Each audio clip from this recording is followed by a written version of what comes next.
السلام علیکم پاکستان۔ یونان کشتی حادثہ case director FIA Lahore zone Sarfraz Khan Virk کی ہدایت پر انسانی سمگلروں کے خلاف کریک ڈاؤن جاری۔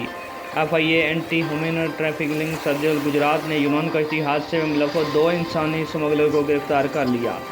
انسانی سمگلروں کو گجرات سے گرفتار کیا گیا۔ انسانی سمگلروں نے مختلف شہروں کو بیرون ملک یورپ کا جھانسا دے کر لاکھوں روپے بٹورے ہیں۔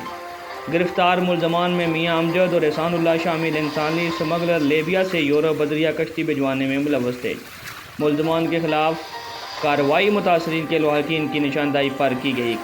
گرفتار ملزمان انٹرنیشنل سمگلنگ گروہ سے بھی رابطے میں تھے۔ یونان کشتی حادثے میں ملوث عناصر کے خلاف بلا امتیاز کارروائیاں جاری ہیں۔ ڈپٹی ڈائریکٹر طارق مسعود کی زیر نگرانی ٹیمیں مختلف علاقوں میں چھاپے مار کر کارروائیاں جاری رکھیں گی۔ چھاپہ مار ٹیمیں ملزمان کی گرفتاری کے لیے لواحقین کے ساتھ مسلسل رابطے میں ہیں۔ ملزمان کی گرفتاری کے لیے تمام تر وسائل کو بروکار لایا جائے گا۔ گرفتاری ملزمان کو قانون کے مطابق منطقہ انجام تک پہنچایا جائے گا۔ ترجمان FIA۔ مزید ویڈیو دیکھنے کے لیے ہمارے چینل کو سبسکرائب کریں، لائک کریں اور شیئر کریں۔ مجھے دیجیے اجازت۔ اللہ حافظ۔